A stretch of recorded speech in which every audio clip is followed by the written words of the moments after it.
I'm Saito-kun. I'm a Ruby fan artist and been in the Ruby community for almost or more than 10 years now. And this is, well, I'll explain what this is a bit later, but to present my guest today. How about you, Coffee? I'm all right. I'm also a long-term fan of Ruby since the airing of the Yellow trailer, I believe. I haven't been very active in fandom until the last few years, but really hardcore fan. When you're not working on fan projects. I'm also, yeah, I make my way through the fan projects because I love people who create stuff. It's really cool. Yeah. And JJ? Also an artist. Oh, yeah. Forgot about that. Also an artist. Important. Yeah. I'm JJ. I've been again. Red trailer. That was got me. I've been an off again, on again fan. Yeah, whole period of it. But in the last couple of years, I've started doing fan projects because I've just can't get the brainworm that's Ruby out of my head. So I've done game design. I've done animation. I've done a whole bunch of little stuff in the background, like fan projects, as well as all my own personal projects. Heck, I'm actually building a fully working depth gun part, full-size transforming Crescent Rose. I may be insane. You also made Fading Light. We should name drop that. You made a whole fan game. Yeah. Whole Ruby fan game out there. You can play. Yeah, I guess I should also mention that I make the Ruby Remnants AU, but since if any of you are watching this, it's probably going to be on my channel anyway, but yeah, go check it out. But the topic of today is, well, it's called the VIZ Ruby fan presentation because there's no more snappy title for it, but what it basically is a slideshow that I've been working on for the past month or two, and it basically started as like kind of a meme challenge I gave myself, which was like, oh, if I could choose 10 to 15 people that I would choose for my dream team for, you know, making new Ruby content, who would I choose? And so I just thought I'd just, you know, slap them together in a PowerPoint and call it a day. But then of course brainworms took over and it ended up being like a full like breakdown into Ruby's visual style and all sorts of things which we will be covering in this video. And I brought along Coffee and JJ today to kind of help bounce off the various points here to get like, you know, kind of a sounding board to sort of weigh in on the different points and see where we're at. So months ago, you can firmly say this was before we even heard a whisper of Volume 10 in the air. Yeah, Ruby was on an indefinite hiatus, effectively, and so this really was just. It would be cool to make like a little list, and I was like, you should actually for fun. It's actually been something we've all talked about quite a lot before any of the big things, like not misdirections, because it seems like a bit mean to say, but it's like the old, like we would have handled it this way, like you'll come into it. There's like merchandise and things like that, just the stuff that we feel that we could have maybe done as a multimedia franchise better. Stuff we're just going to go into, as well as all the art direction and the things you've identified as like key parts of the product that may have got lost in the wind a little bit, and it's just cool to have it written down. Like we're going to talk about it. It's fine. Sense. Yeah, Saito is he made a rather comprehensive slideshow on this. It's very nice. Yeah, picturing myself in the VIZ boardroom with the projector down, grabbing them by the shoulder, kind of. With a pointer. Yeah, the laser. Clip-on tie. Yeah, it was made definitely before the announcement, and really the fact that it was announced that as of posting that from Kerry that Volume 10 was in his words, I believe, the writing stage. So this slideshow mainly covers, since we're mostly artists, it mostly covers the visual direction and art style of Ruby. So things that some sort of ideal pipe dream world that could help get a little foot in the door, so to speak, while they are in pre-production. So the idea is that Kerry, like in your hypothetical, it's Kerry can cook. This is more different than the writing aspect. It's more along the lines of more like construction in the back end type stuff, like artistic direction, multimedia, and that kind of thing. Mm-hmm. Yeah, you have a chat full of 2D and 3D artists, so obviously we're gonna have a certain focus. Yeah. Yeah. Yeah, JJ is mainly 3D, I believe, and Coffee is kind of a mix I of don't both. know what I am. Yep. I started learning 3D because of RWBY. Oh, yeah. So I guess I'll just reiterate here. I'll basically be going through each slide one by one and kind of reading it out for the benefit of the viewer, just to kind of drill the points home, and then you guys can chime in and see what extra points to make. So this is the presentation, and just to kind of summarize what you've been staring at for the past few minutes here, this is just for fun, which by fun I mean ADHD fueled hyper focus, because I did like work on this in several 24-hour, well, not 24-hour, but 12-hour increments, and so don't take it too seriously, even though I do make a lot of emphatic points throughout these slides. And it started as what I mentioned just now, the dream team kind of list that I wanted for, kind of imagine, for a hypothetical production team for what I would hope would be, VIZ Media's next iteration of RWBY.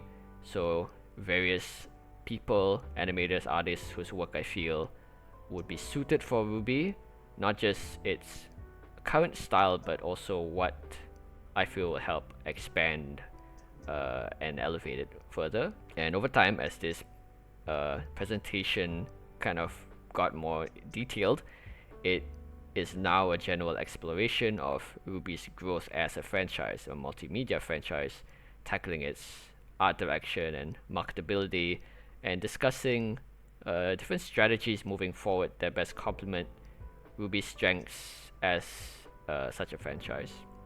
I believe this next slide is the overview.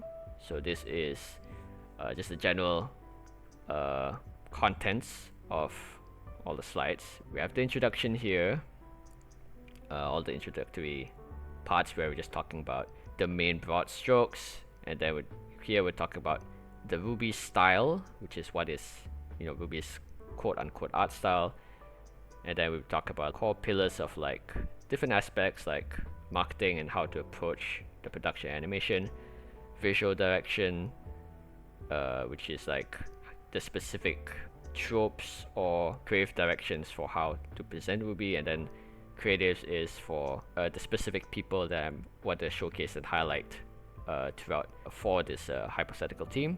There's a music section here, but it's not in the slideshow. I added it in, but took it out later. It's a bit clunky to put music into a slideshow, and I felt like it was a bit out of the scope of what this presentation wants to do. So first, what to expect. So to first understand this presentation and to engage with it with the right expectations, to kind of go with it on its own terms, I want to break down what exactly are kind of my goals for RWBY's focus moving forward. How I would sort of go about it is, number one, the cast outlives the story. I believe that RWBY's value as a franchise at large needs to be evaluated far beyond Volume 10 or the current continuity as we know it. So all like the Beacon stuff, all the Salem stuff. People will remember RWBY and Team RWBY long after its main story concludes, and as such, I feel like the characters should be kind of placed with more importance as like kind of the mascots and representatives of the franchise. They kind of have like this appeal and this versatility that can expand to different types of stories, which I will explain later.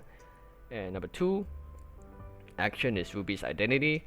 There's a whole section for this, but basically, while many fans place great value on RWBY's world, its setting, and its story, I believe its action is its most hallmark trait that the rest of the story and the setting hinges on is the thing that makes people interested in watching RWBY and keeps them excited to watch more of it. And third, update it to modern visual standards, so updating RWBY's visuals to match the style and appeal of modern 3D anime and other media of its similar kind, its peers, is very important, while still keeping its scope in check, keeping its production value realistic for what its scale is, and keeping it feeling indie, which is to keep that kind of indie vibe that kind of people that drew people to it. So I think it's like yeah, it feeling genuine from the roots of smaller Rooster Teeth. Well, not too small at that point in 2013, but still. Yeah, correct. Yeah, there's a difference between a small animation warehouse throughout the world and the Disney Corporation. Like, there is even if the movie fine and it's made by Disney, there is a different feel behind the product of something owned by something that big. It's the way the wheels have to turn are very different than the ones that turn. Correct.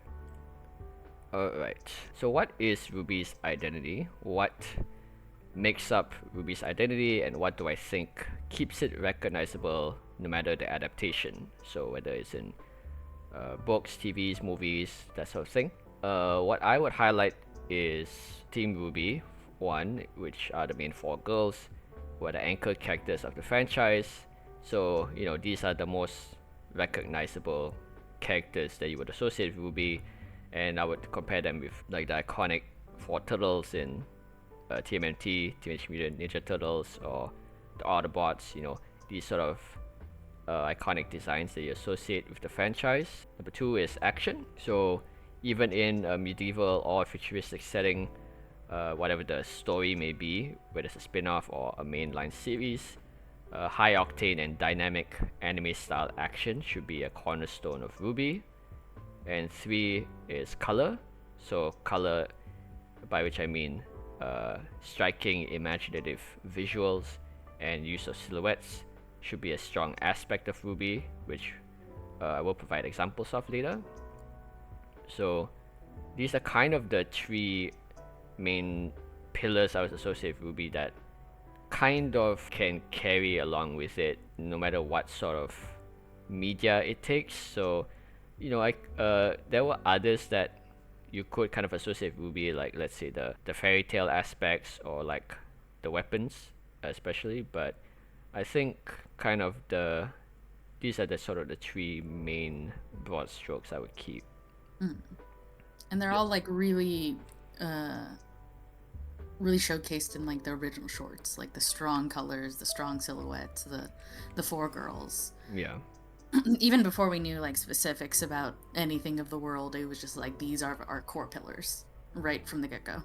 And I think that's one of the this isn't like a dissection of what went wrong with RWBY, because that's but that was one of the core aspects I think that was lost, that sort of led shaky writing and the development was they always said that in commentaries that like to have called it remnants because they wanted to focus the more and more characters that they found interesting in the world, when really I think it should have been called RWBY, and that we see the world from viewpoint of the girls. Like the girls should have been more in telling, rather than expanding the scope of the world. You should really just see everything is through the lens of Team RWBY, and how you would write that is conversation entirely. But I think you're right by identifying that key aspect of RWBY should be RWBY. Which I think is a very good topic to come to. Which I think you do talk about it a bit later. But anyway. And of course, there's quite a large, substantial part of the fan base that likes the expanded cast of RWBY and kind of thinks that, especially Team Juniper, and thinks that they kind of like are on par with the team. And I kind of view it as like, if like using TMNT as an example again, people love characters like Master Splinter, April O'Neil, Casey Jones, and would love to see like episodes or even like series dedicated to them. But we always know that the four turtles are the cornerstones of the franchise. they are the they're your the bread and pillars. butter. Yeah. Yes. So evolving the franchise. This slide was written prior to the Volume 10 announcement. I did adjust it, but the kind of sentiment was still there, which is so this is this is the part where it might get a little spicy, but I do think that certain fans within the RWBY fandom are a bit too attached to certain ideas that they have about RWBY as a whole, like as like the entire franchise of RWBY. And of course, this kind of leads to a lot of the fan discourse that happens. One portion of the fandom is very attached to the idea of having Volume 10 at all costs and continuing the main continuity, and the other wants a return to the classic RWBY of its early years. This is normally the crowd that wants like a reboot of the series, and these two I've often seen butt heads online. But I think the proper answer for RWBY's future is somewhere in between, because the current timeline of volumes 1 to 9, which is the one that we know, the canon timeline, is for most people the only RWBY that they know, which of course is an incredibly long runtime as far as most animated series go, like 10 years plus. So it's not wrong to want to try and end the series on its current timeline, and after all the invested time and effort. But I also feel that the franchise RWBY as a whole is very much overdue for something truly revitalizing to it, both mainly in terms of its art style, which is what this slideshow is mainly about, because that's kind of more actionable and less abstract, but also just in terms of revitalizing people's view towards RWBY, because RWBY as a franchise has a lot of baggage attached to it. Not necessarily bad, but it is like a factor in it. So of course, one of it is the death of its creator Monty, which kind of created a large divide in the fandom towards the main continuity. And generally, RWBY has a certain reputation within the larger anime community. It's generally dismissed or outright disliked. It's kind of very much the underdog in most circles, largely because of things like its early, because it's a very early series, that it's a lot of stuff like the early volumes don't age so well visually, but also all the various other problems that cropped up in its production, which brings us to various controversies within its previous holder, Rooster Teeth, which is a whole rabbit hole on its own, but it's another form of baggage that the series carried along with it. A lot of bad blood, and like I mentioned, it's disparate difference in visuals between the different volumes, being actually, from what I could see, a stumbling block for a lot of viewers who tune out just because they didn't like the visuals of Volume 1 or something or other, or for more long-time fans, the jump between the Volume 3 and Volume 4 engines, the Pose and Maya engines, becoming also a point of division between the fans. So these things are all part and parcel of RWBY in its current form that must be considered, and given its new ownership under VIZ, they're kind of in the best position to take steps to address that right now. And I think a lot of people, and I was initially one of them, who were like, I really need Volume 10 for the closure of the continuity that Monty started. And there's a lot of sentiments and emotions wrapped up in there.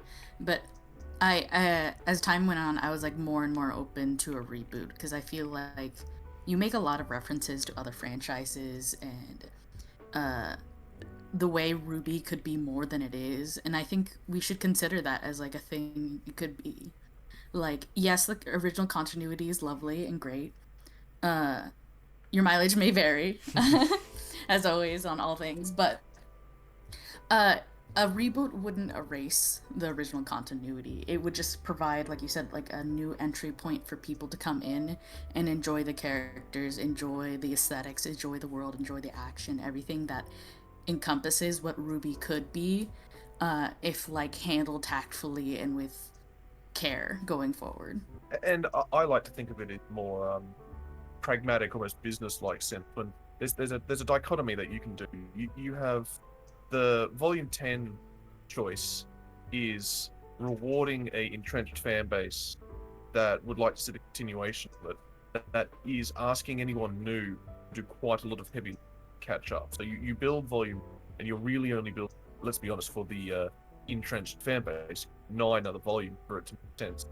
The alternate is you run the risk of spinning the wheel of a reboot, trying to build a franchise fan base by expanding the entrenched and maybe even alienating some of them, but bringing in not a whole, that sounds like you're replacing fan base, but there is a lot less to ask new fans of the show to onboard with the new Volume 1 or something along those lines. I'm not even saying that. 9 volumes of content worth your time as an audience member is quite a substantial amount. Like something like Stargate, 10 season a science fiction show, you're not going to pick it up in season 11. Like it wouldn't make sense. Next slide. So why does it matter? Why think so much about the visual direction of RWBY? Why do we need to make changes and things like this? For me, my personal belief is that prior to Volume 10 being announced, I'd always believed that regardless if RWBY did get Volume 10 or reboot, whatever form it took, it cannot simply return looking the same and then hope to win new audiences over and ride on the same success it had. VIZ bought RWBY to kind of make a profit from it, and I'm not seeing RWBY from the perspective of someone who wants to see it reach its conclusion and find its happy ending, despite whatever sentiment I have for this continuity, this story that I've watched for the past 10 years. But someone who wants to see RWBY 5 years from now, 10 years from now, and if I had children, I'd like friends, I want to see RWBY enthrall them like it did for me, but in completely new ways. I don't want RWBY to go out with a bang with its story. I want it to survive. I didn't sit through the turmoil of kind of watching it go into limbo after Rooster Teeth's closure, and then for the miracle of it being picked up by VIZ, and now the miracle of it actually resuming production, to watch all that just to simply give it a send-off with Volume 10 or however many volumes it has, and then never touch it again. I want them to water it and let it grow into something, even if it means it grows into something different. That is not what I would expect from the current continuity of RWBY. And for me, I don't really care what form RWBY takes, whether it's a game or comic or Volume 10, but I want to see it kind of breathe new life into itself. And I guess I do care what form it does take. That's why this slideshow is here. But in the sense that I don't really care like what continuity it has, and I feel that a lot of RWBY fans are attached to the prospect of Volume 10, not only because it's the only RWBY that they've experienced for the past 10 years, but also because they might feel that this is the best and the only RWBY that they're going to get, which does not have to be the case at all, which hopefully through the course of this presentation we can convince you of.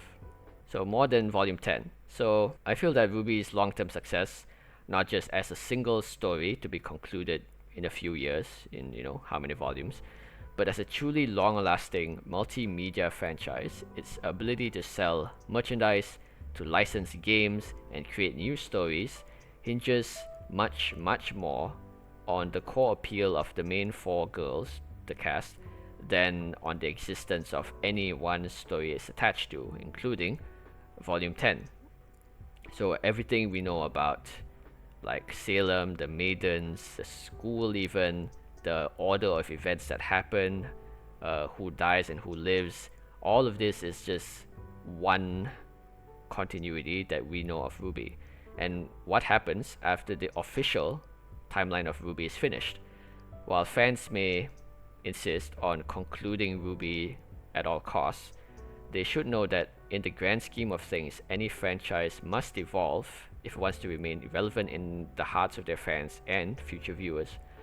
I view RWBY and compare it as having potential similar to franchises like Transformers, like Gundam, Sonic, or TMNT, where the cast and its setting can take many incarnations across many stories, but they'll always remain recognizable to fans, and each new continuity simply lets it reach a whole new generation of fans fans as well. And this is sort of a kind of a thing that convinced me of the potential of RWBY's longevity as a franchise compared to if you kind of picture it as the kind of typical contained story that you expect from maybe like Arcane or a Netflix series or like a manga, that kind of thing, but to imagine it more as a franchise like these that constantly reinvents itself.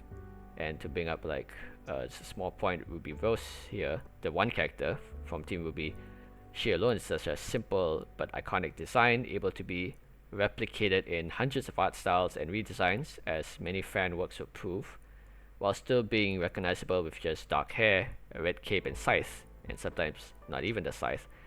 And I feel that she has a lot of potential as kind of not just a character, like an actual character in stories, but also as like a very marketable mascot type character that VIZ can use to promote the RWBY franchise at large. It's not without any cause. The stories themselves, the girls are based on Grimm's brothers fairy tales, or not just Grimm's brothers, but fairy tales in general. And how many times are those reinvented, redone? Sometimes they're the same continuity of those types of stories. Sometimes they're rebooted. Sometimes they're tangentially adjacent. Sometimes they're completely off the wall different. But they're all, everyone recognizes the original fairy tales told in whatever way that they're told. And there's no reason that something like RWBY can't do that. You can continue certain tracks of the show, but there's no reason that you can't start again or start different, start somewhere else.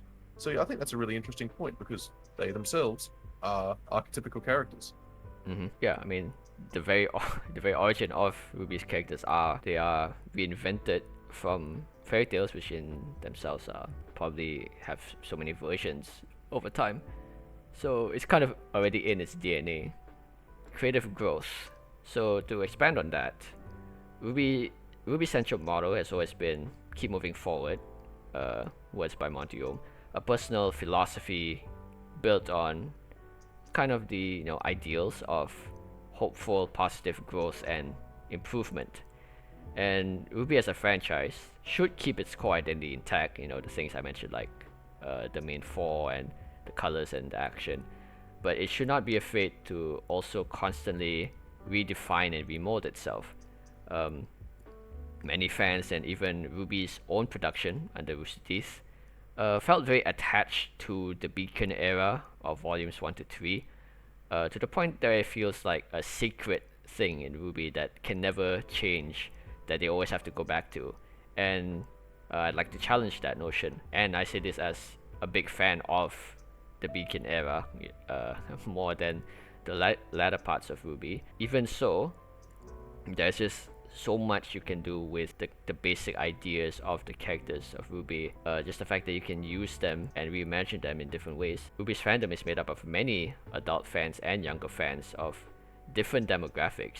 So what is stopping RWBY from what's stopping VIZ rather from making a RWBY series that is like a magical girl series that's focused entirely on music, like K-pop Demon Hunters, when we know that music is such a huge aspect of RWBY? Or it leans more into its fairy tale gothic aspects, and we reimagine it as like a dark medieval fantasy like Bloodborne or Castlevania. And these don't have to be huge series like mainline series or whatever. They could be as big or as small as you want. They could be a small mini series or like a comic series, but just the fact that you can take these characters and reimagine them different ways, it's like a thought that I want to, as a seed that I want to plant into the fans' minds to entertain that notion so that if they accept that as a possibility, then it might encourage Viz to also explore these possibilities with the characters. So now we're getting to like the meat and bones of one of the main points here, which is the RWBY style. So to kind of preface this whole thing, I'm aware that Monty Ohm is a touchy subject in the RWBY community, so I'm not claiming to know or to speak for Monty's taste and how he worked and all that, but I am, however, subjectively analyzing his style of animation as it pertains to RWBY, which I'll call the core RWBY style throughout this presentation, much in the same way that one would retroactively analyze any work of art for the signature techniques of its artists. And there was an RTX panel, I forgot what year, there was a panel held by Project Rose, which was replicating Ohm's style effectively, which is a group of fan animators that also approached this from a similar standpoint. They were basically a group of fan animators I believe Psy, AK Motions, Kickstation, and a bunch of others, the whole point of Project Rose was just to study how Monty animated and to kind of replicate it. It can be a style that people can learn and use. So the artist is often interchangeably associated with their art. So calling something the Bleach art style and Tite Kubo's art style, who is the creator of Bleach, essentially mean the same thing when referring to Bleach anime, games, or media, even if Kubo wasn't directly involved in its production, because he was the creator and his art style kind of permeates all of Bleach. So much in the same way that people don't mentally separate Kubo and Bleach when talking about its art, I'm speaking about Monty Ohm and RWBY's style in the same way. So what exactly that style is something that I'll be summarizing throughout some of these slides. And you can see the kind of summary here: action musical, motionless character, indie charm, and quiet competence. So we'll be diving into those. So kind of want to touch on this point with you two about, we know that there's kind of like a lot of heat surrounding when people talk about like Monty and RWBY. They kind of, to varying degrees, try to drastically divorce his involvement with RWBY and just say he's just an animator, which I very much disagree with, because yes, that Miles and Carey, they did help him write it, and their involvement in RWBY is undeniable. I'm not erasing that, but Monty is the creator of RWBY. RWBY as an idea, as its characters, as everything, would not have existed without Monty, and had he not proposed the idea to Rooster Teeth.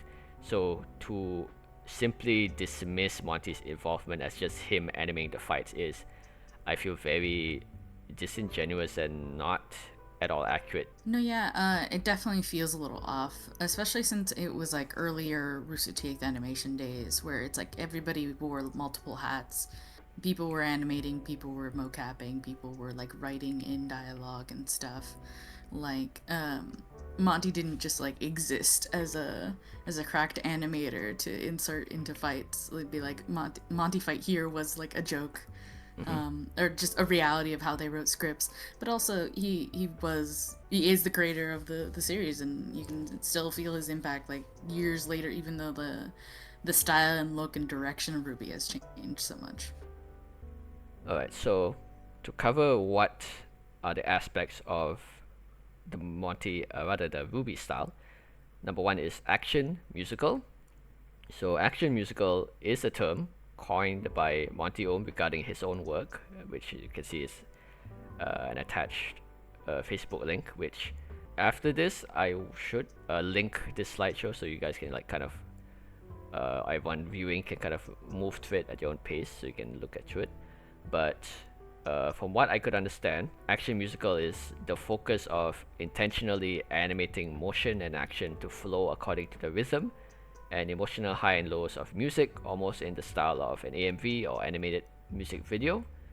So to this end, music and motion would therefore be key aspects of the Monty, or rather RWBY style, which are action scenes.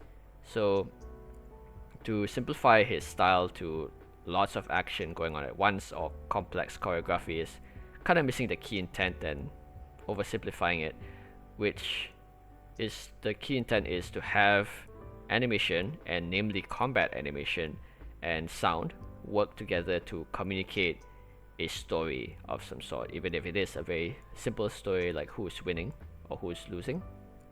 It's a very key part of RWBY's style and its identity as a whole. So number 2, motion is character.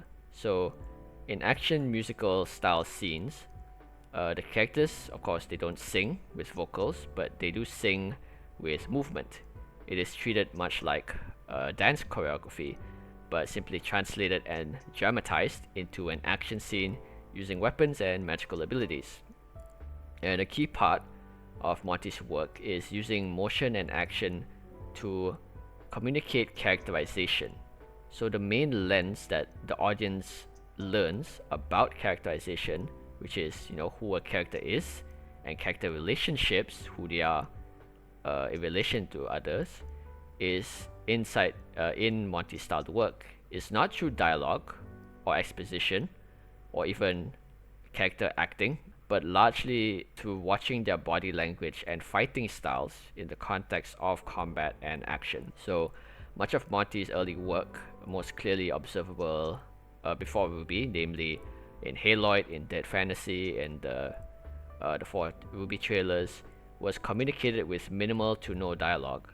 And of course, this may simply be to resource limitations because may not have voice actors on call to record all the lines, but it became a key part of his style where he compensated a lack of dialogue with a focus on a character's emotions and decisions in combat.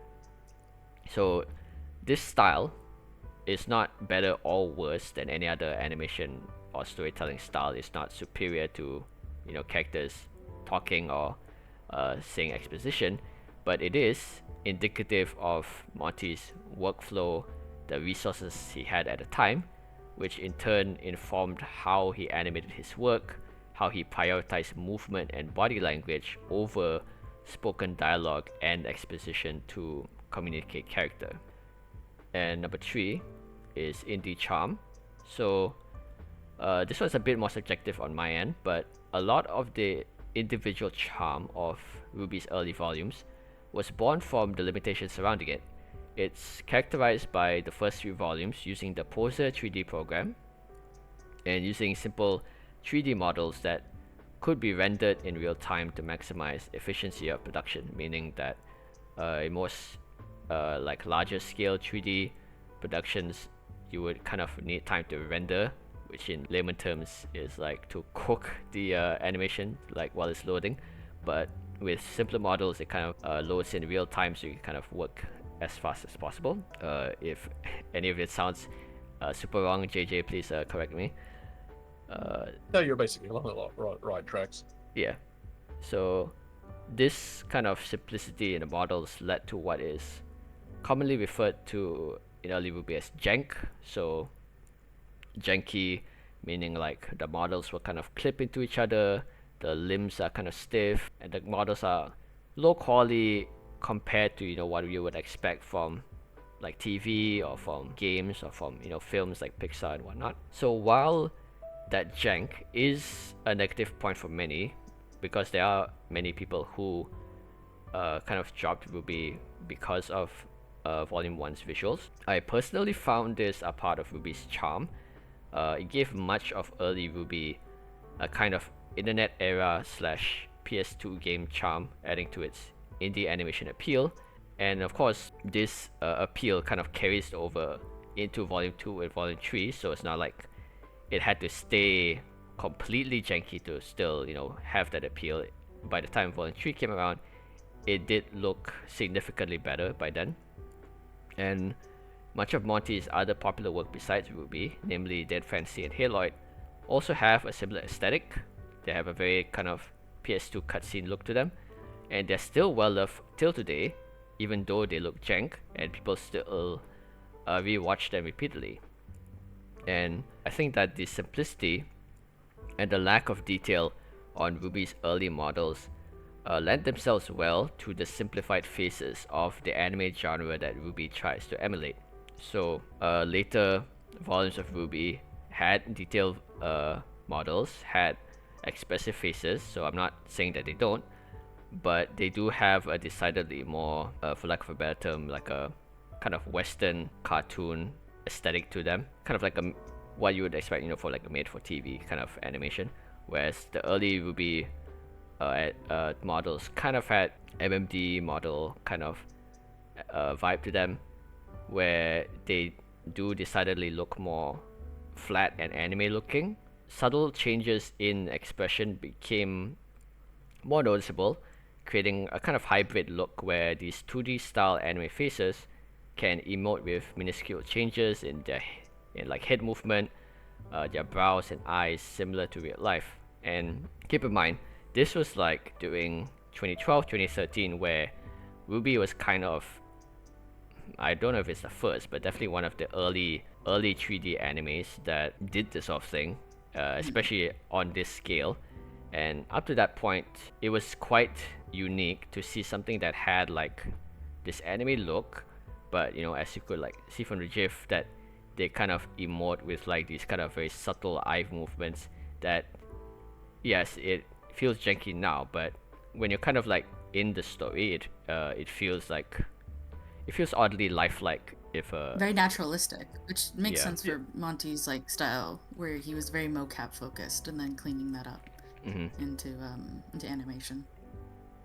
We can get into it later, but what's interesting is the definition of jank is very good, because I quite find the idea of jank that people like is because they're seeing beyond the visual reference of like finger quotes more graphics equal more better, because what you're actually identifying and what you're talking about is style, and it's actually not impossible to create a continuation of the poser era improvements that were made up until volume 3, which I think most people agree is the best version of the, let's say, classic Monty style visually, which you could then keep progressing. It's not hard to keep progressing a style of animation and art style like that. What happened is they had a reset where they changed engines, and that's not actually an issue. It's not Poser and it's not Maya's fault. It's an artistic art direction a gap that was never bridged. Volumes 1 to 3 are developmentally disconnected from anything going forward. They're not worse or better, but the reason that it's changed and lost its jank was removed entirely for a more understood engine, which rounded off any of the sharp edges, but then it lost its developmental language going forward. I mean, you can get that back. It's quite many artists have started to do it, which you'll talk into, where they get the same sort of developmental language back into their own completely different artistic programs. Blender is the main one for the indie scene, and their stuff looks essentially like volumes 4, 5, 6, 7, 8, 9 of the Ruby aesthetic from the Poser era, if they were pushed forward into the modern era rather than a hard reset for the Maya era, which you'll go into at a different point. But yeah, it's really interesting to talk about the jank. Yeah, it's very, I think it is worth noting because it is like when we're talking about RWBY style, it is very comprehensive. It is not just like the physical look of the models, it's how they move, how they are framed, how they are like directed and seen. It's very holistic. The blooming out language, certain aspects, things like that. Yeah, the thing is, when it comes to things like art direction and all that, in our hypothetical positions, it is kind of our job to overthink these things. Yes. Coffee, you want to have a 15-minute dissertation on the Ruby face texture? Because we can. Yeah, we 100%, we absolutely could. Remember, this was done during hiatus. Yeah. Ruby fans be going a little crazy. I want to get in my random piece of trivia about the Bumblebee bike. I'll find a I was just thinking that. I was like, the reuse of texture. Yeah. Monty was a real one. Actually, no, I'll do a bit of something that I noticed, but it goes about the jank that you're talking about. It's effective use, and the jank that people seem to like. Like there's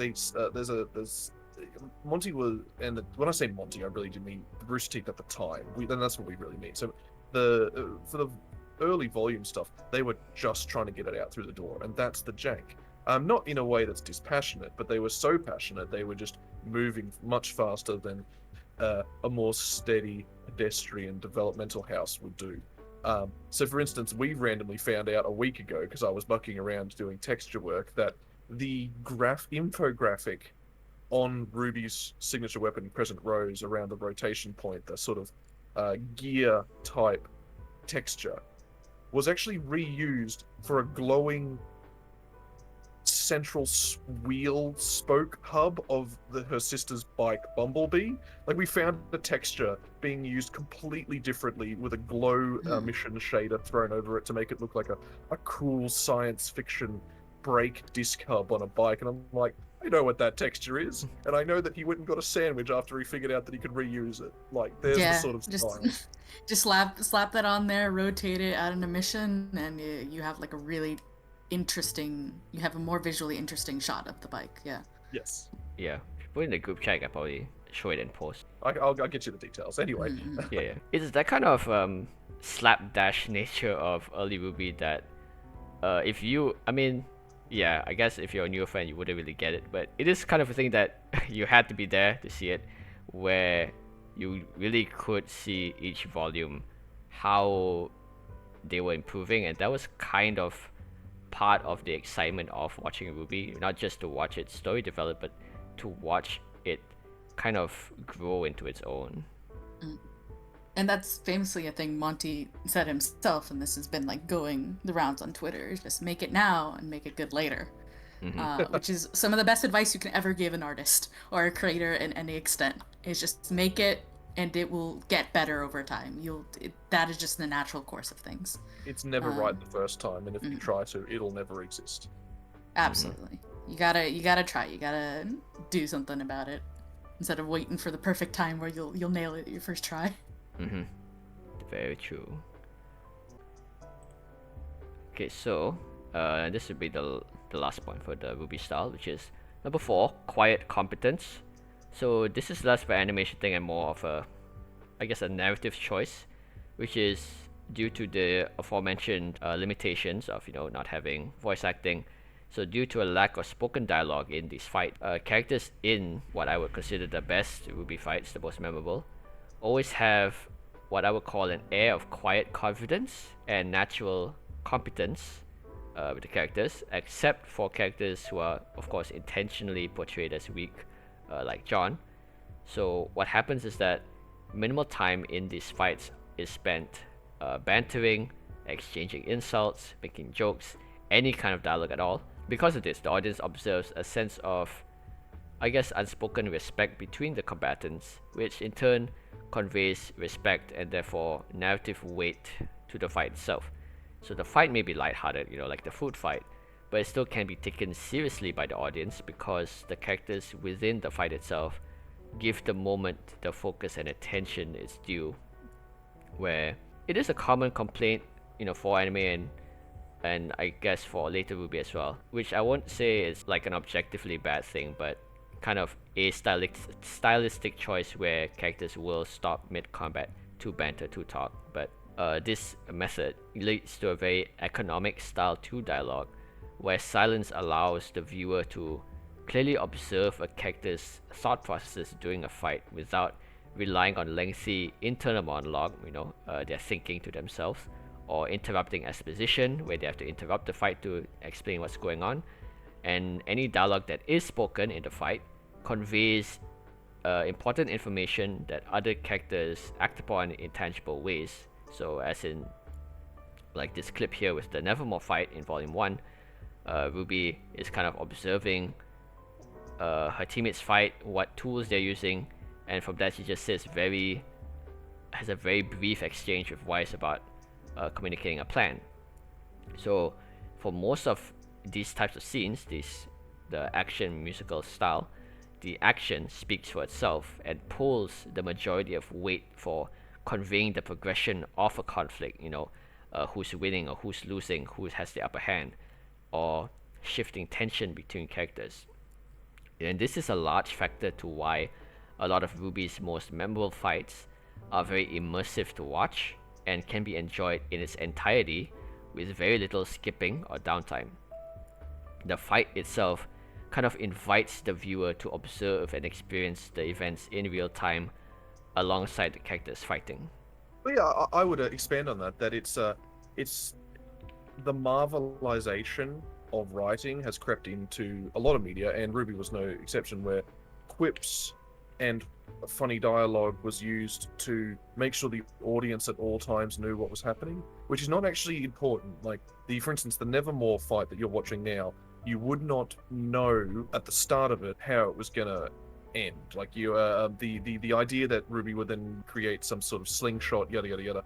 It's better for the audience if they have a base understanding and they're watching the fight develop through itself, where there's the quiet confidence and competence you're talking about happens, and we are brought along the journey as well. We don't need them to stop every 2 seconds and go, I'm going to create a slingshot. This is what we're going to do.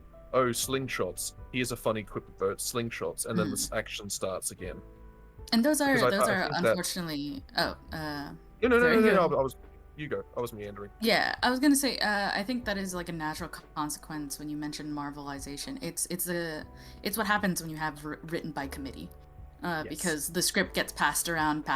It goes through punch ups. It goes through edits, and by the end of it, you have something that is quite like straightforward and plain, and doesn't have that kind of room to let itself breathe and be itself. Small writing rooms are key. Very small writing rooms.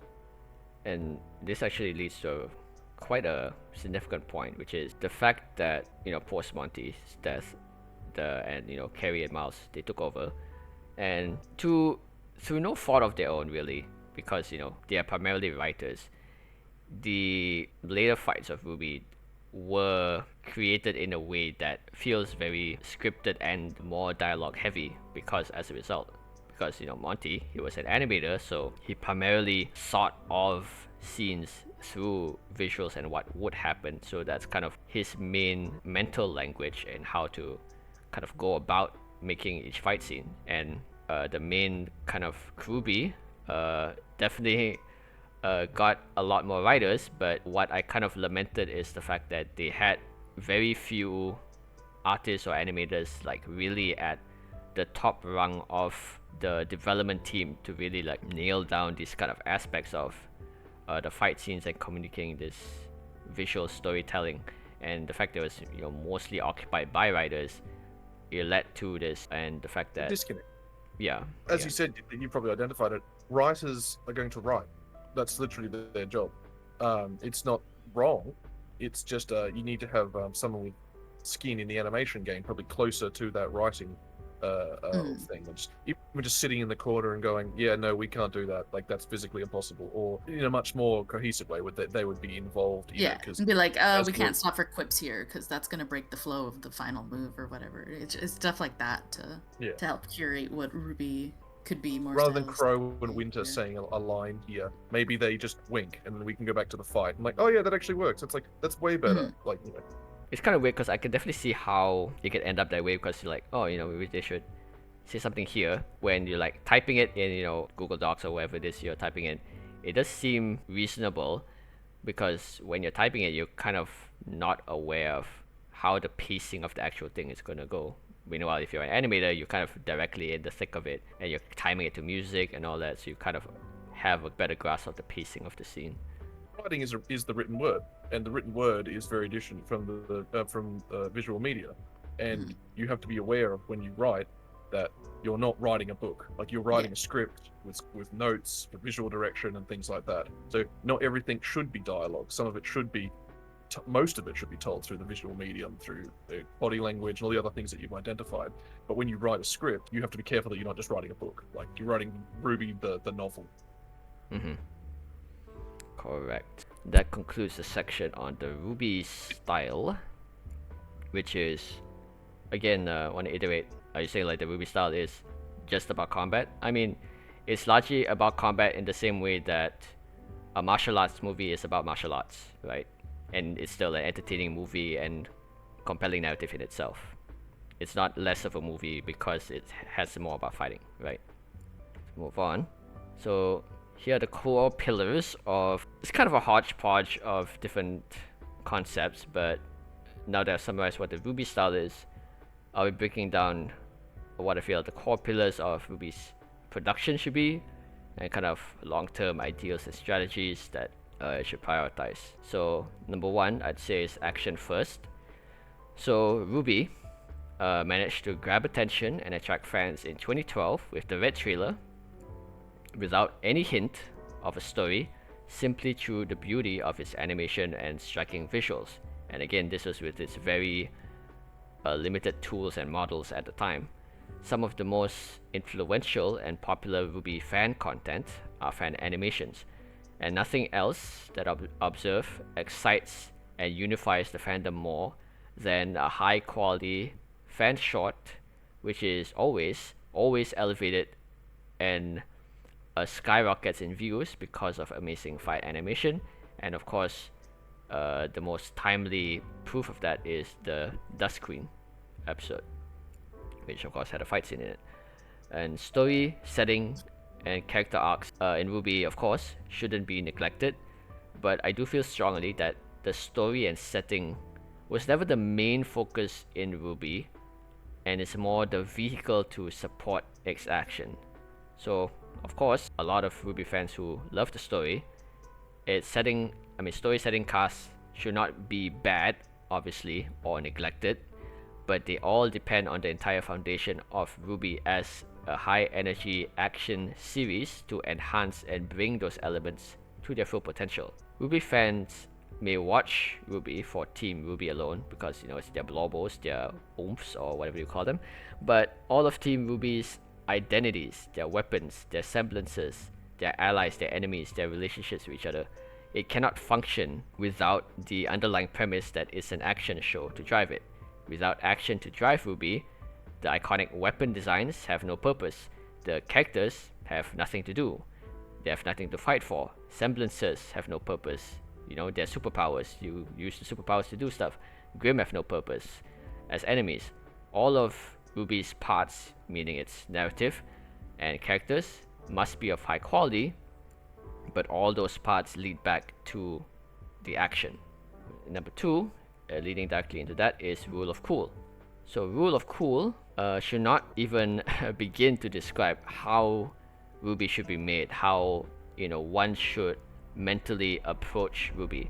It needs to be over the top and anime AF in all the best ways. What I mean by that is that every action series, of course, has cool stuff, has weapons, has people jumping around fighting, but it takes a special dedication to make cool stuff an intrinsic part of a series DNA from front to back, and that is kind of what RWBY's production needs to very much keep in mind, because a kind of aspect of later RWBY, in my opinion, had of course cool stuff. It had cool fights, but it didn't have like coolness intrinsic to it. It didn't have like sauce, if you wanna use a colloquial term, or a gun shouldn't just be cool just because it's a gun, a character holding a gun.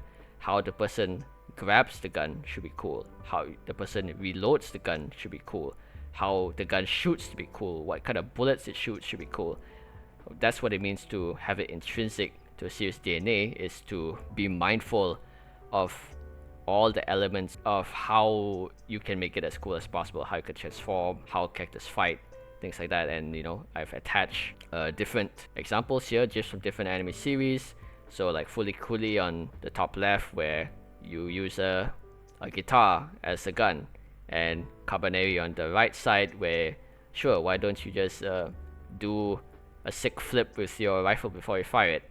And of course Black Ops Shooter, Evangelion, the fact that you throw your guns when you're done using them and it lands for a satisfying chunk to the ground. These are all things that are very intentional creative choices by the animators, by the artists, people whose job, whose passion is to make these scenes, these designs, these weapons have as much of that cool factor as possible. It's not just a checklist for you to do, oh, this character, they have to have a weapon because it's RWBY, that's just what RWBY is. No, it's because it's part of RWBY's DNA that a lot of weight and passion is put into it. And three, to kind of reiterate on the whole RWBY style section, is to animate like Monty.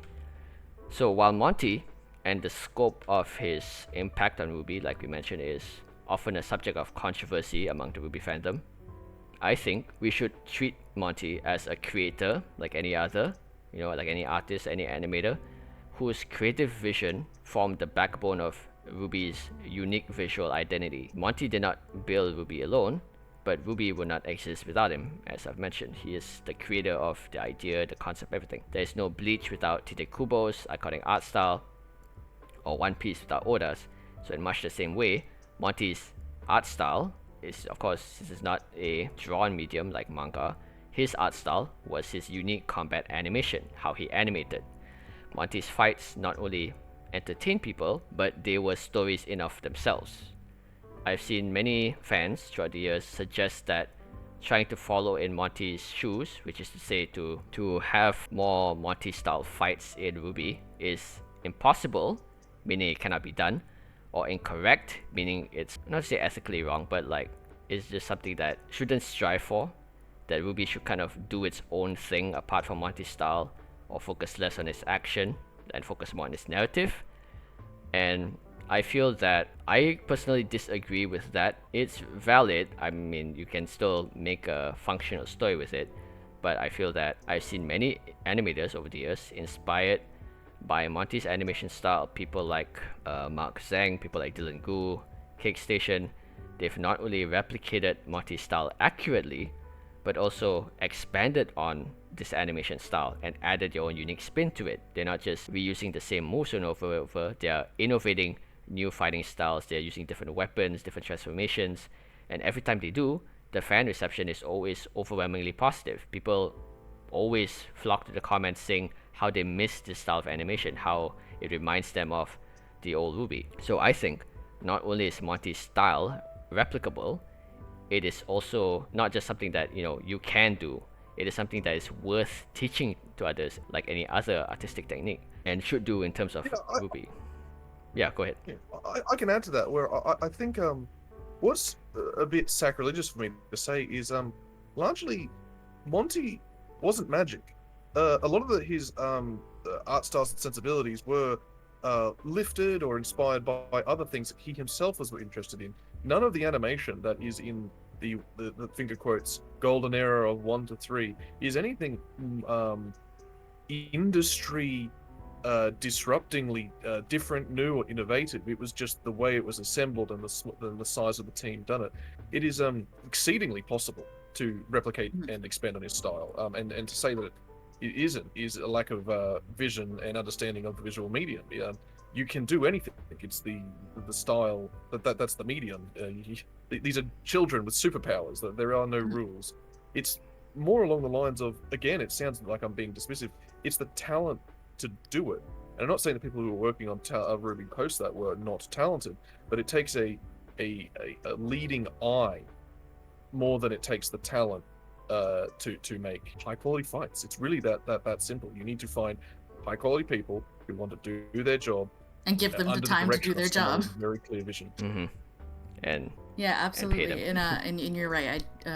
You're really not being disparaging, and I do find this idea quite nice, because it really feels like, oh, Monty was an artist just like us.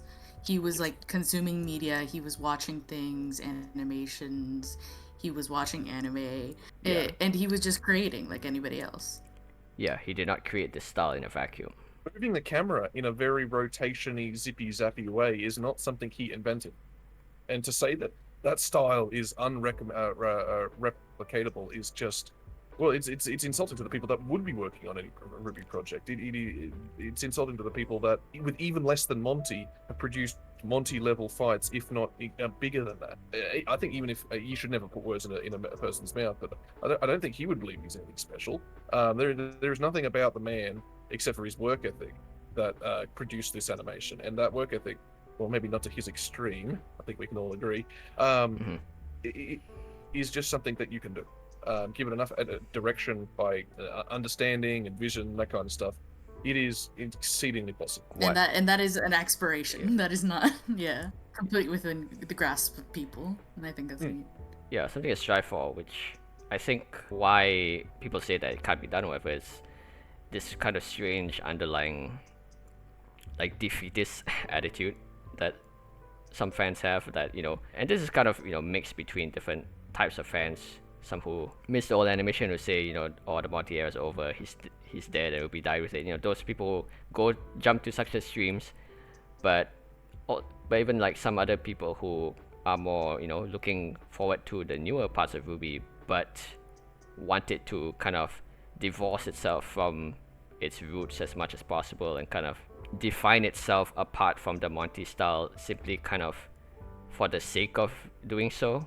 And this is kind of like a vague topic to cover, because talking about fandom as a whole or subsections of it gets odd, especially since there's a specific pie of it is creatives who are creating things, who are writing, who are animating, who are drawing, that are going to have drastically different opinions on things and how to attempt them.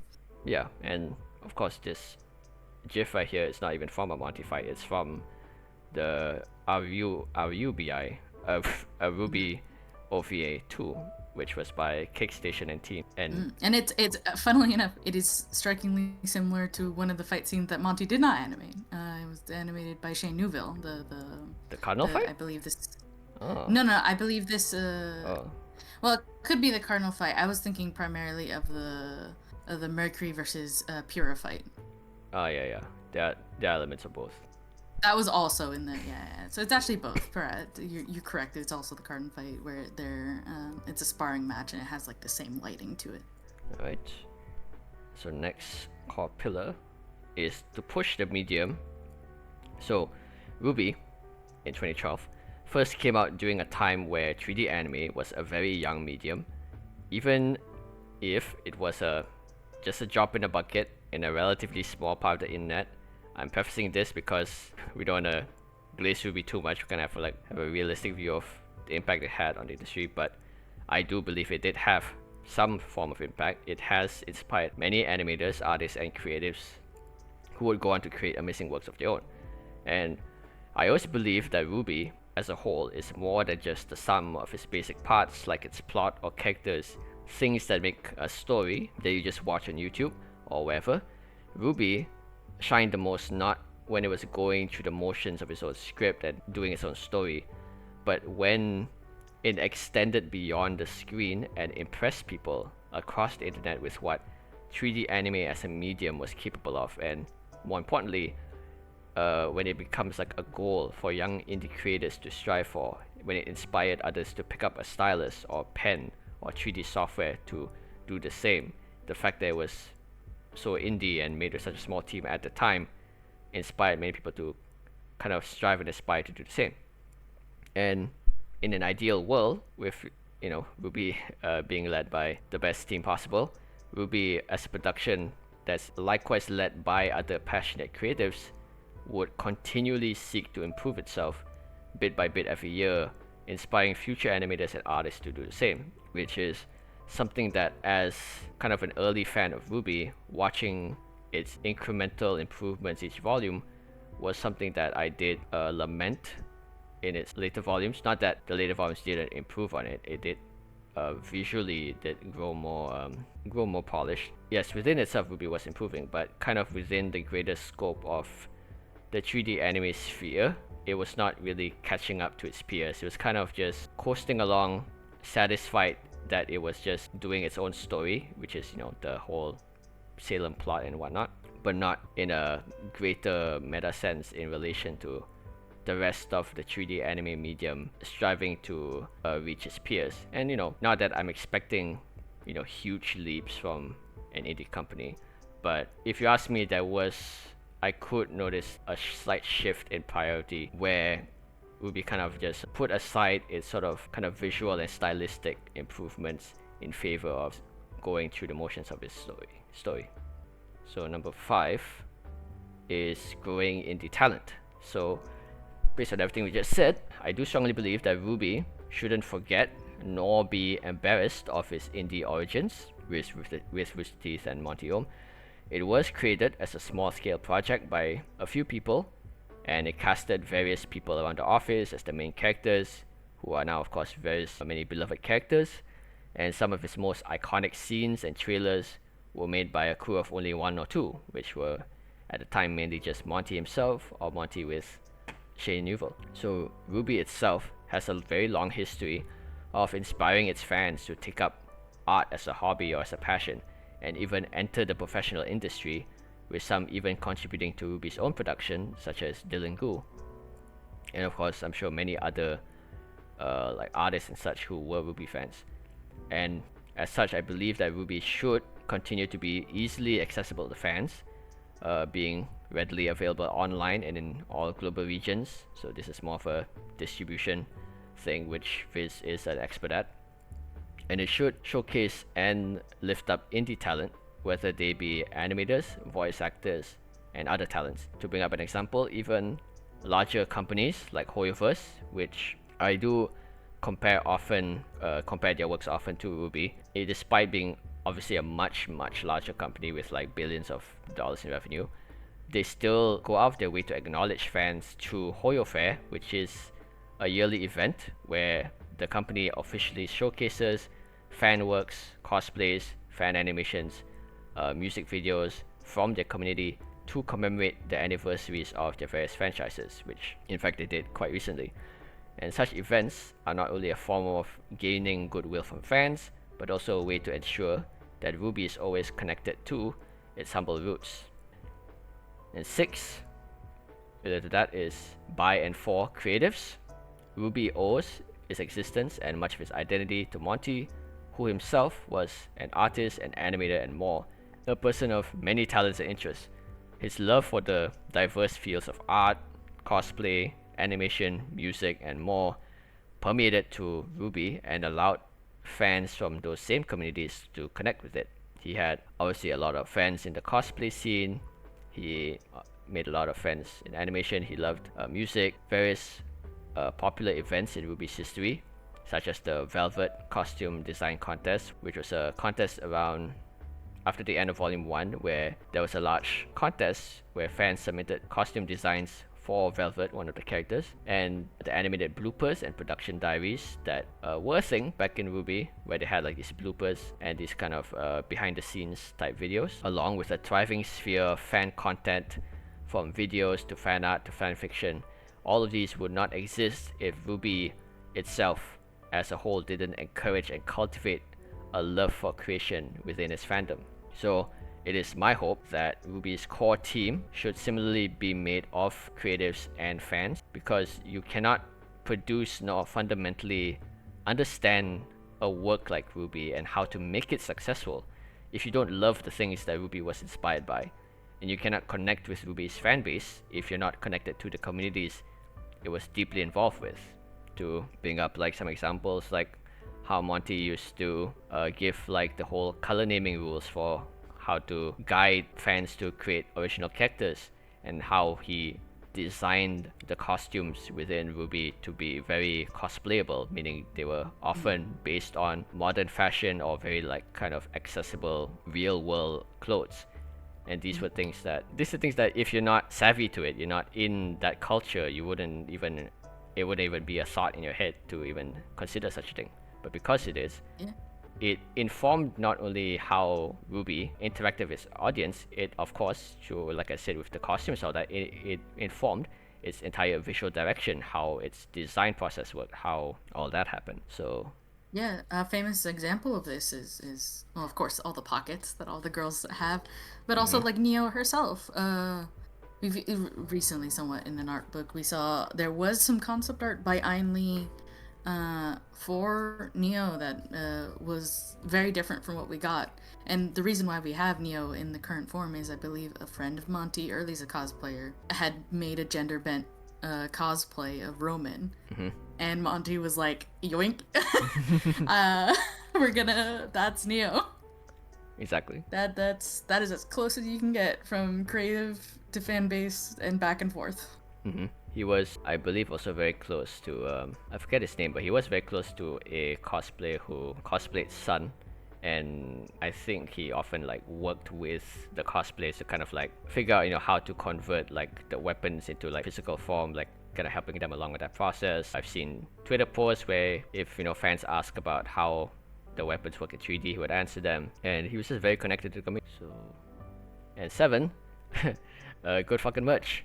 So, for the love of God, please give RWBY good merch if you want to make money from it. So not only good merch, like high quality merch, but a diverse variety of types and media across different price ranges. So you want cute merch, you want badass merch, you want merch you'd display, merch you'd wear, all sorts of things. So art books, of course, because RWBY has a lot of cool art. Acrylic stands for the characters, t-shirts, shirts that have the characters on it, so you can proudly display it, or shirts that have a more of a understated visuals, so you can kind of not come across as a weeb. All sorts for all types of customers, figures, of course, etc., etc., etc. And I impress this because RWBY has a kind of notorious reputation for having really, of course, some good merch, some very good merch, but of course, very very bad merch as well. And we all know the JPEG screenshot shits that were making the rounds. Yeah, and the funnier the Pyrrha plush that has reached full meme just completely.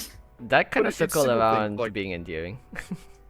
Yeah, it was also earlier in the career of in the span of RWBY that was at Rooster Teeth, so it was definitely more endearing from the get-go rather than the later editions of tie-dye and particular font choices. I think that though that's a little harder to reckon with, considering at the time I think Rooster Teeth was just laying off their graphics design people. God, yeah, some decent merch, please VIZ, please VIZ Media lock in. But it's simple things like not only merch, but merch that's not just generic. Well, of course you need some sort of generic merch like t-shirts and things like that. But you've got keychains here for is that ZZZ or whatever that is? But why are there not weapon model keychains? Yeah, weapon charm. Yeah. Why does that not exist?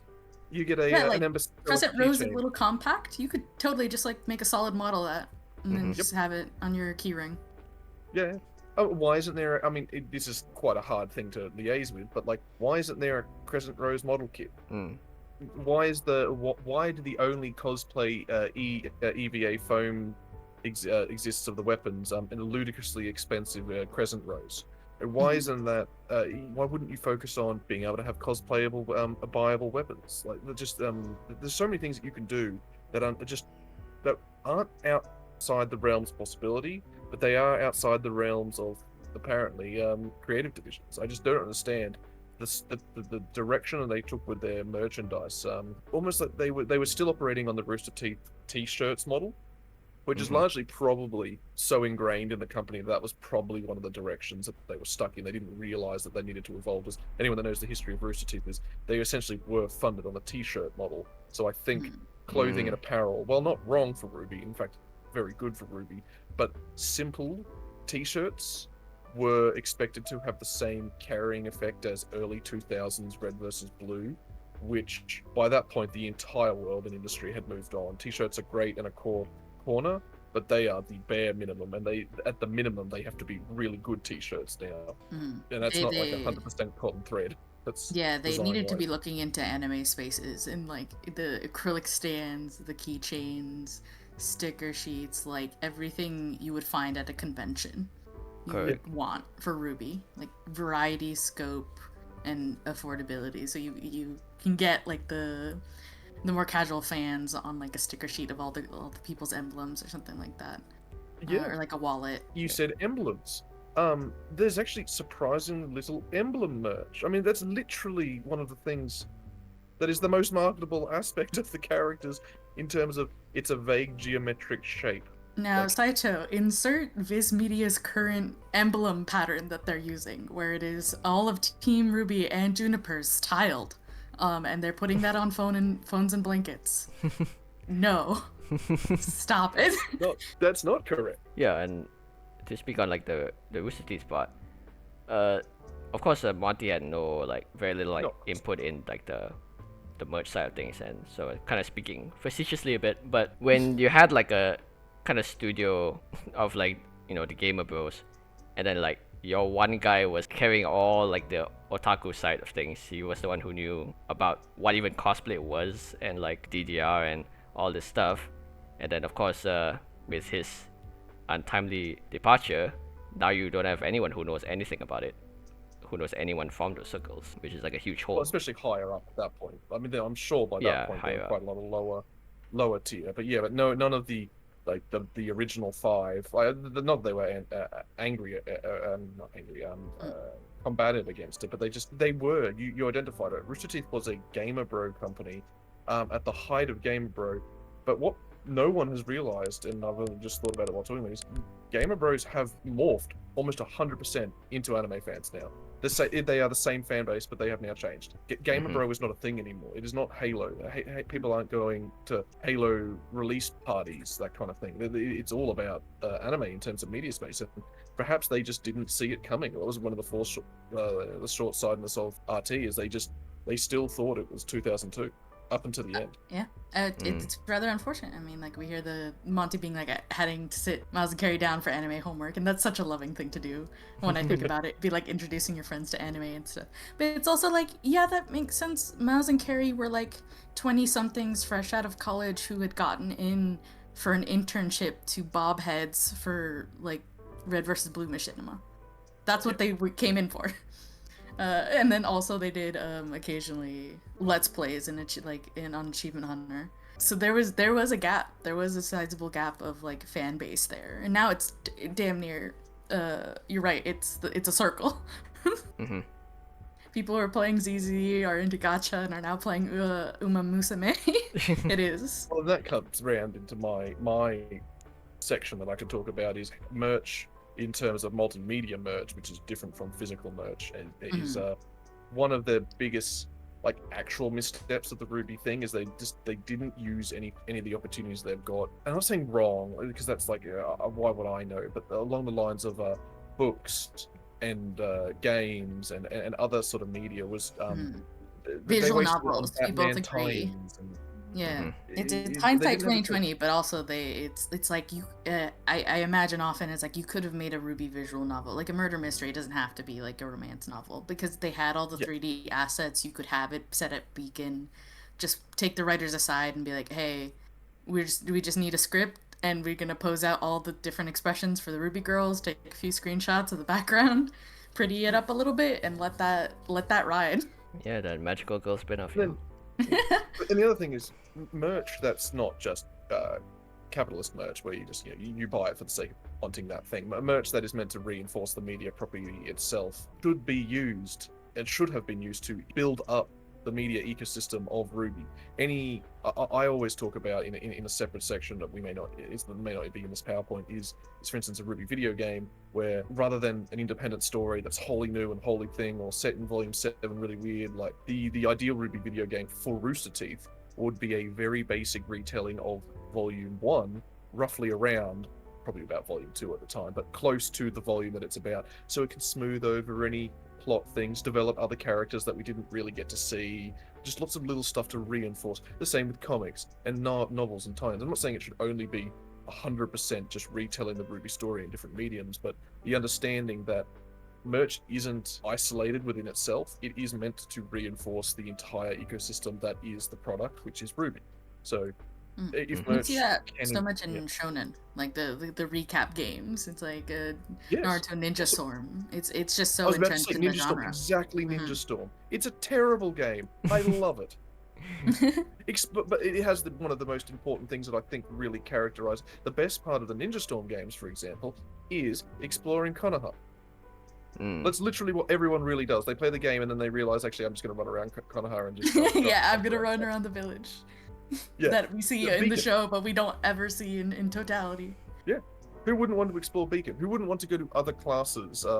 And who wouldn't actually like to meet Professor Peach? Someone that keeps being referenced but isn't in the show. Yeah. Like the PS1 Harry Potter game. Yeah, it's essentially my thing. I have a whole dissertation between RWBY games should be PS1 Harry Potter games meets Lego Star Wars meets visual novel, like they're very simple games, very achievable at their level.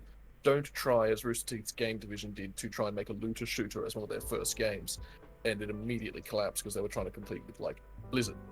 You make simple fun games that the fans would like, that aren't overly complex to make. Like, yes, you could sit down for 5 years and create one of the most complex RWBY fighting games ever conceived and only have RWBY fans play it, because that's all that's going to be interested in that, and that's a very small fan base in and of itself. And one of the hardest games to make is actually a fighting game. Everyone thinks it's the easiest. It's actually one of the hardest, because it's actually about balancing. Anyone that's ever been involved in fighting games know you tweak one stat at 1% of any character and the forums will explode. Absolutely. Yeah, that's the thing about Ninja Storm as well, is that you can, have all the matchups and team-ups that you imagine in your head as well. Yes. Just realized I feel robbed of a RWBY Penny team-up move. Yeah. That could have happened in early Beacon, like on a side mission or something. I'm like, oh no, my heart. And also, I'm leaving the podcast because you keep saying GIF, and I think you're unironically saying that, and I just can't be friends with you. Oh. Are you? Are you okay? I'm a GIF supremacist. Taito, have you been saying GIF this entire time? Yes. Oh no. You just like leave behind. But yeah. So anyway, back to it. So next big section is visual direction. So while we should be mindful of RWBY's limitations as a relatively small indie production even under VIZ, making sure that it looks appealing should be a priority. Great art direction, even with limited resources or graphical quality, is often far more memorable and has far more longevity than something that only has amazing graphics but an uninteresting visual identity. And the success of many franchises, both new and old, often can live or die by the strength of its art style or visual direction. If done well, it can excite viewers and even rekindle their passion for an older franchise.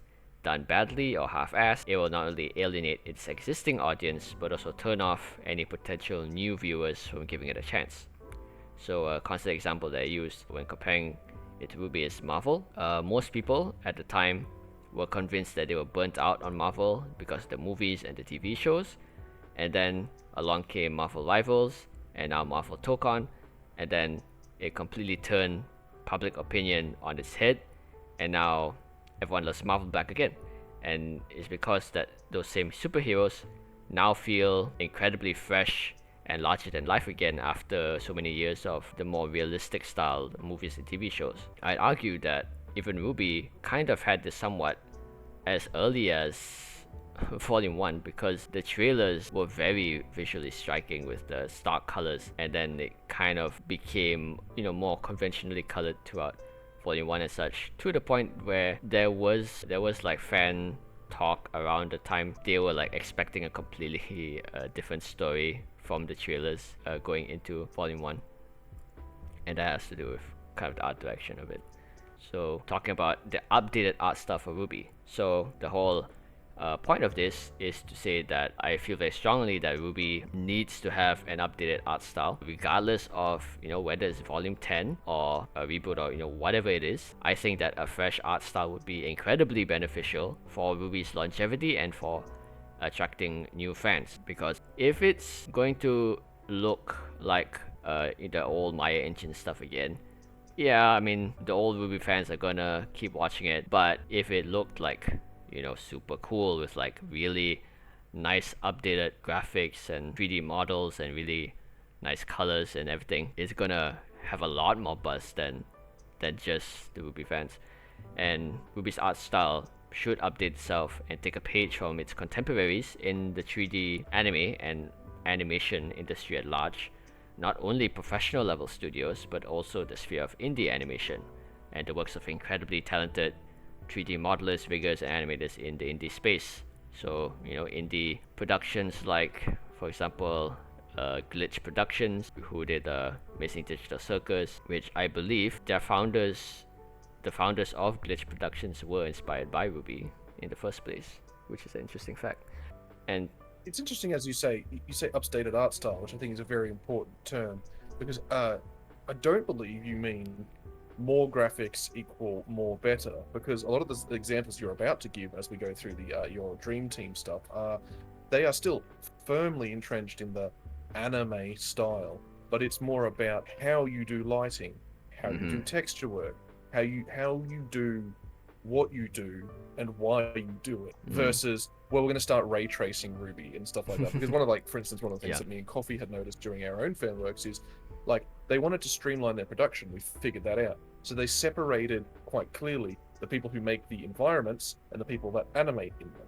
So they were pre-baking graphics and shadows in their environments that then did not line up with the shadows of the characters that were then animated in the scenes, which creates that weird floating effect that some of volumes 4 onwards have. And that's what we're talking about: more cohesion, more intentionality in their decisions. So I don't think you mean like more graphics equal more better. You mean like much more the art style, not the technology. And luckily it's been kind of a conversation that has gained a lot of traction in especially the AAA gaming space. So I think a lot of more mainstream audiences are becoming aware of the differences between art direction and graphic fidelity, which brings me to a mini section about Arcane and Spider-Verse, because I have seen various fan opinions that if they want to update RWBY's art style or anything, that they want it to look like Arcane or like Spider-Verse. So while it's easy to cite the resounding success of Arcane and Spider-Verse amazing art styles and insane visual detail for RWBY, I feel like it's not the exact visual direction that RWBY needs, at least for like a mainline series, meaning like, you know, like a main series. If it's like a spin-off, then, you know, the sky's the limit. RWBY shines more when it's not attempting to mimic the success of the most popular top-line media, but by playing more into the unique niche media and fandoms that it draws from and influences, because that's kind of where it came from. Not nobody, but, you know, the mainstream shows at the time were not doing weird transforming weapons, and even like full female cast at the time was very rare. So it was piling niche after niche on itself, and that's kind of where the energy it needs to bring in. And the power of RWBY's most striking images, which I kind of will give examples, is not in how intricately painted each frame is, the way that Arcane and Spider-Verse is, but it's more in how the visuals in RWBY create instantly striking silhouettes and use negative space using limited colors and strong use of shadows. So there'll be 2 slides of examples here, but it basically emphasizes less on every frame of painting style that Arcane has, where, you know, you zoom in, you can see every little pore, every little brush stroke that it has, and it's more about the overall, I guess, composition of everything, how it uses silhouettes and negative space to kind of still communicate something that is very cool and stylish looking. So one example here is, of course, a shot from Volume 3, and this, I don't know what to call this particular look that RWBY does every so often, but it's kind of something that I've always associated with RWBY since. I mean, it's had it since the beginning, since like the teasers, the silhouette teasers for Team RWBY, and for things like the Black trailer, and with Clover's death in Volume 7, it also briefly had that. And whenever it does, it always goes hard, and I think that's something that RWBY should lean more into more often as like a part of its visual language. Like, of course, it can't all be animated like this all the time, but it really needs to lean into these kind of solid colors and silhouettes that it has. And I provided kind of examples from other games and properties. The one on the right is from a Hoyoverse cinematic for Honkai Star Rail. This one is Metaphor with Fantasio, and of course, Persona 5. Everyone, of course, complements the UI, but I mean, they kind of talk about all the use of very stark colors and silhouettes, which very much runs counter to like realism painted style. Yeah, you're going more into like nearly it's much more graphical, monochromatic, maybe even pop artish. And comic in some of these images. Yeah, that's correct. Then more examples here. At the bottom is like one particular ZZZ cinematic, which had like the regular graphics, and then it kind of transitions to like this very monochromatic sequence, and had like the bits of spot color with like the flaming scarf is very RWBY coded, and of course use of use of silhouettes and graphical elements more so than it feels how would I put this? The way that I picture this for Ruby makes it feel very what's the word I would use? I think it's very expressive, like artist forward, in just like we're just doing a thing. We're having our moment. It's almost like an impact frame. Whenever an artist gets a hold, and everybody does impact frames differently, they're like, yeah, let me let me do this real quick. Yeah, and a lot of solid colors as well as like this fan art for on the right. Very strong silhouettes is very I think it's also of course informed by my own personal taste where I do prefer more, I guess, animation friendly aspects of art, where of course silhouettes and flat colors and all that. And I have found especially like in the anime sphere, very refreshing when anime doesn't do like so much like of the post-processing, glows and stuff, and kind of just goes with like the more regular shading, like Dan, for example. It's very much focused on like the line art and colors over adding like all the glows and stuff. So that's kind of one example. But that's kind of the main highlight of the RWBY visual style that I'm picturing, which is not really touching the 3D models, but kind of just the visual language that it should kind of present throughout the show. And now we'll be touching into actual 3D style. So specific styles of 3D animation I'll choose for RWBY to emulate. So these are from specific studios. So of course, to start off, we have the ever illustrious Studio Orange. So they did Hoseki no Kuni, Land of the Illustrious, Trigun, and other shows. Of course, they were one of the first pioneers of 3D anime around the time, and they've only ever improved on their craft since. I mean, as you can see with the Trigun screenshot here, they have a very pleasing balance of like flat cell shaded stuff along with like super textured stuff like his arm.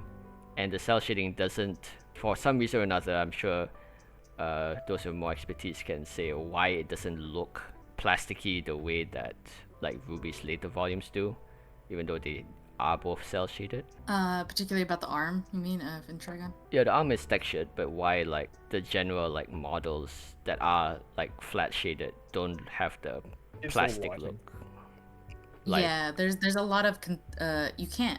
Anime models, they look like atrocities if you put them under real lighting. You need to model them in such a way and mess with normal to kind of get them to look good in most lighting situations you're going to put them in.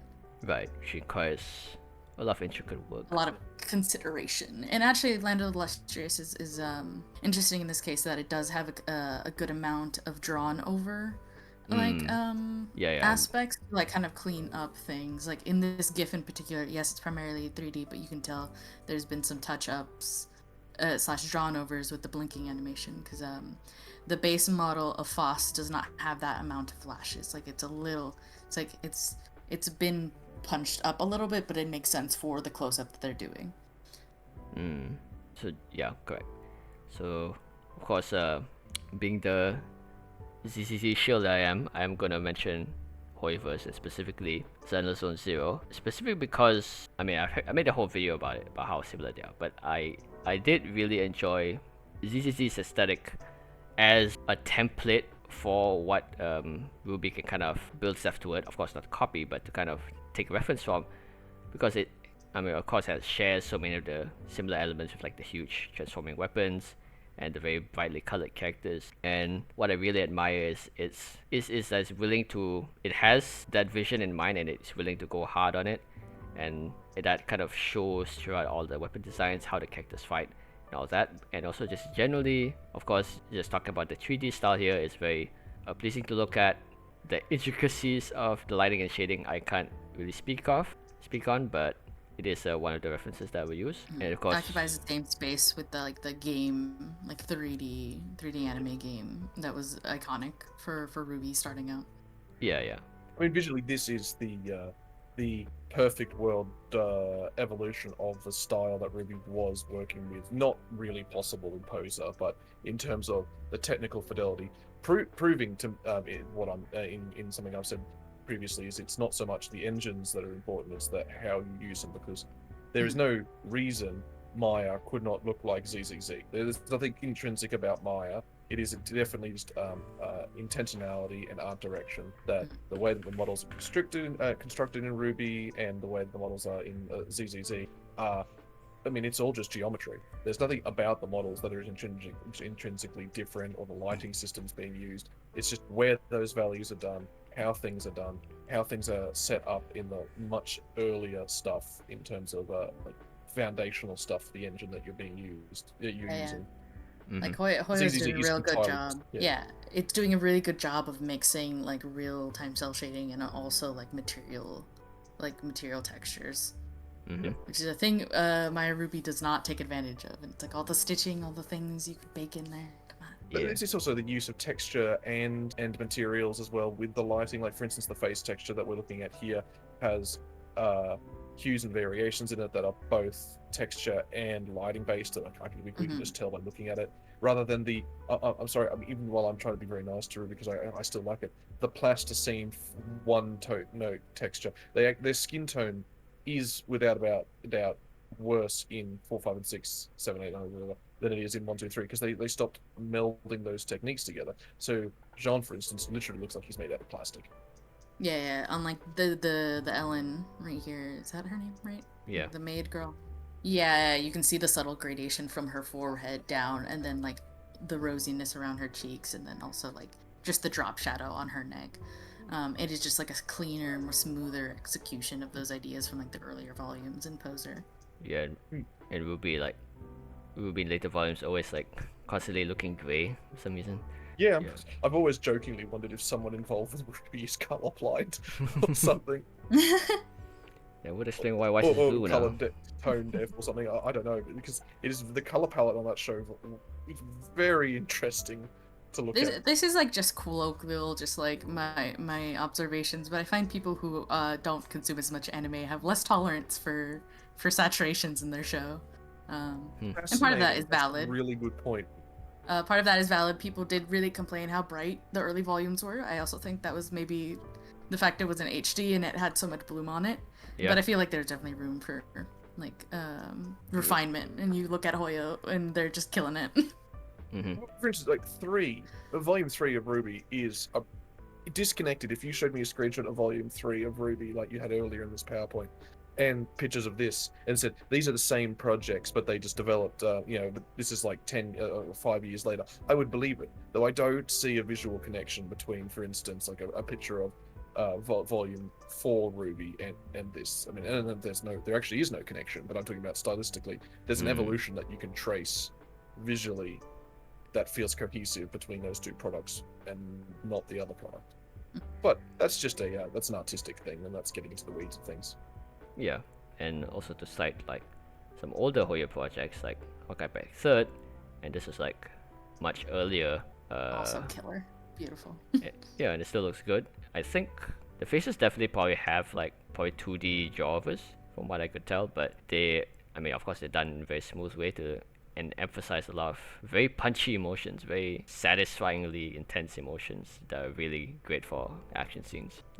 And not to disparage like drawovers, I think for trying to emulate 2D style, there needs to be an intensely close relationship between your 2D artists and your 3D artists in all processes. Yeah, of course. And this one has like the more, like compared to CCC, it has like the more like sharp cell shaded look, so it can still work if you want to take RWBY in that direction, like similar to how it's shaded in the later volumes.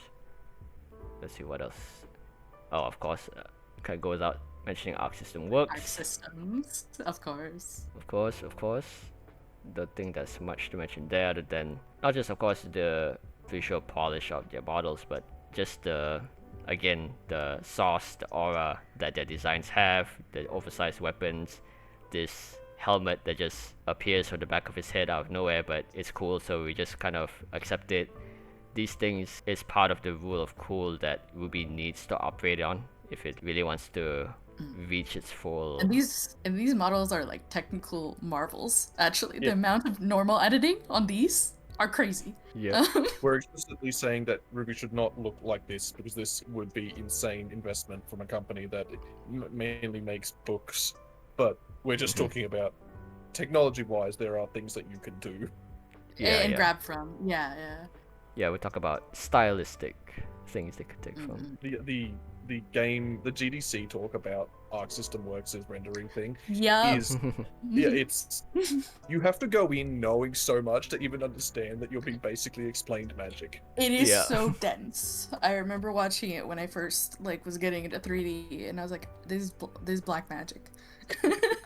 And now that you know a lot more, you definitely know it's black magic. It 100% is. I don't know how they do it. It's genuinely like a feat. This isn't us giving a completely unrealistic glaze up of what they should 100% do. We're more of an exploration of things that can. Hence Dream Team. Exactly. Shooting for the stars, shooting for the stars, and shooting for the moon, and you'll end up in the stars, kind of.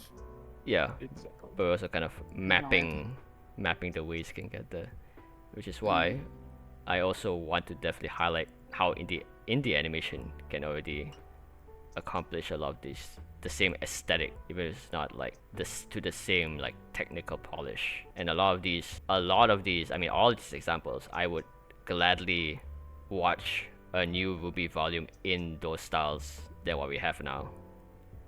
And these are from indie animators, so we know that it can be done by a full team. It's funny how like me and Coffee are just so deep in the 3D thing sometimes. Where like Coffee is the most impressive video on this screen is the top left one, isn't it? It 100% is, and it is purely the rotation on the eye that is crazy. Like the pupil. It's it's like an actual orb. Yeah, it is. It's an orb where the front, basically you can set geometry to be like, hey, don't show the front of the object, only show the back of the object. And that's what they're doing for the first part. So when you rotate, you are seeing the inner geometry of the eye as it's rotating. That's so good. I need to remember that. And it reversed. Oh, I think of this all the time. I've whenever I do a model, I'm like, I gotta do some of it, even if it's not a complete orb, because the artist Rookie does it a few different ways, and then they are probably always updating their style. But like at a technical basis, I'm like, this is fascinating and amazing what people are doing, and in Blender, and in modern day 2025. This is done on a laptop. This is done on someone's laptop, and it's approaching like the Pixar people would have like literally started murdering people to get what we have now. There is no reason. Yeah, I look at that and I think of like the technological leaps of that one muscle physics thing that like they did for Incredibles, where it's like they have a demo where it's like Mr. Incredible is moving and you can see the muscles like moving and stuff. I'm like, there's black magic here. There's Sorry, we will start accidentally. Like you have to control us now. Yeah. Like a Prometic Night. Also, the amount of like artist intention behind that. There's like a video of like they often share videos, and it's just like the post processing of getting their rim lighting and doing their stuff, and I'm just like, God, it's so good. Yeah. I mean the main intentionality, one of the main takeaways. It's not just the visuals are just there to so that the story has something to accompany. The visuals are like a goal in itself. Yeah. But in a kind of a mini midway conclusion, it is to say that yes, while it is a lot of this is speculative and a lot of it's very idealistic in terms of what ideals RWBY production could strive for, but also we want to impress on the viewer that a lot of it is very much possible and achievable. It just takes very much intentional thought toward moving towards those directions. Yeah, intentionality and art direction.